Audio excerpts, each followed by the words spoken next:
बिस्मिल्लाहिर रहमानिर रहीम। अस्सलामु अलैकुम। Welcome to my channel Fatima's cooking school. Hi everyone, I am Fatima.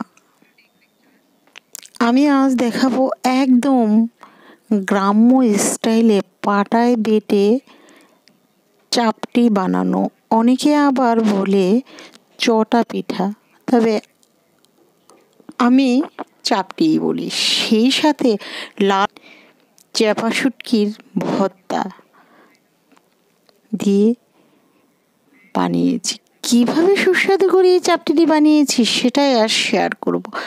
আমার এই রান্নাগুলো যদি ভালো লেগে থাকে লাইক, শেয়ার এবং সাবস্ক্রাইব করবে। পাশে থেকে বেল আইকনটি বাজিয়ে যাবে যেন আমার রান্নাটি সবার আগে তোমাদের কাছে চলে যায়। তারপরেও অল বেল আইকনটি বাজিয়ে দিবে।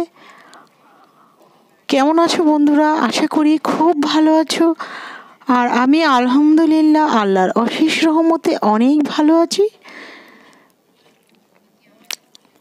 এই তো আমি চাল আতপ চাউল আধা ঘন্টা ভিজিয়ে রেখে পাটায় বেটে নিয়েছি। এই তো এখন আমি লবণ দিয়ে নিচ্ছি। আর চাপটি পিঠাটা বানালে একটু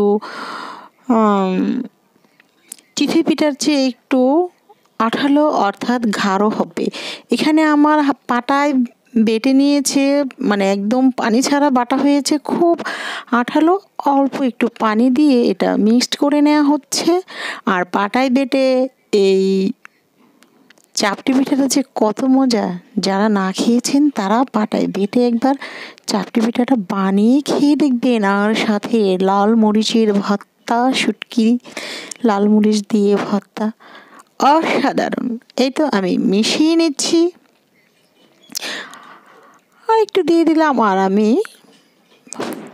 একদম তাওয়াতে, বাংলাদেশি যে ডালাইয়ের তাওয়াগুলো পাওয়া যায় সেই তাওয়াতেই আজ আমি বানিয়ে দেখাবো। আমি ভালো করে নেড়ে চেড়ে নিচ্ছি মিশে যাওয়ার জন্য। আর বাটাটি আমি দেখাইনি, জাস্ট আধা ঘন্টা আগে ধুয়ে ভিজিয়ে রেখে পানি থেকে উঠেই বেটে নিতে হবে। আর কিছুই নেই, তবে বাটার সময় কোনো পানি দেওয়া যাবে না। পানি না দিয়ে বাটাটাই ভালো, পরবর্তীতে পানি লাগলে পানি দিয়ে করা ভালো।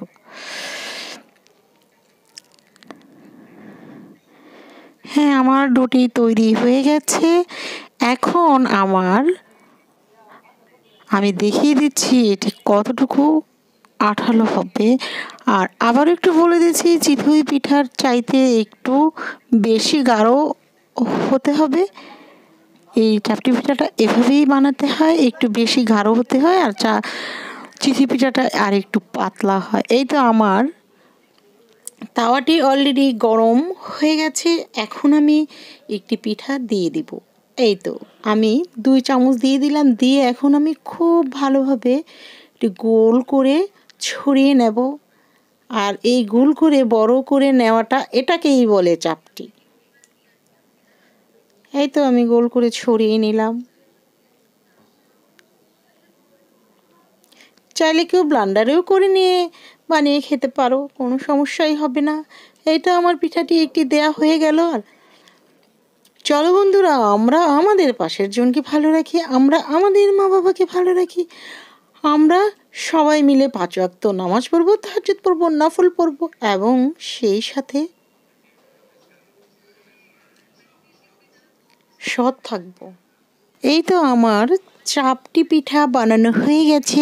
আর সাথে চেপা লাল মরিচ দিয়ে ভর্তা বানিয়েছি, কাঁচা পেঁয়াজ দিয়ে। অসাধারণ একটি পিঠা সকালে বানিয়ে খেয়ে ফেললাম। তোমরাও কিন্তু সবাই বানিয়ে খেয়ে ফেলো। আর আমি যে এই কথাগুলো বলি সবার উদ্দেশ্যে বলি, যদি কেউ আমার এই কথাগুলো শুনে, অন্ততপক্ষে কেউ নামাজ ধরে কিংবা সৎ হয়, তাহলে আমার কাছে অনেক ভালো লাগবে। আর সে ব্যক্তির জন্য অনেক অনেক দোয়া ও ভালোবাসা থাকবে। সবাই ভালো থাকার চেষ্টা করব, সবাই সবার পরিবারের জন্য দোয়া করব। আসসালামু আলাইকুম, সবাই ভালো থাকবে। আল্লাহ হাফেজ।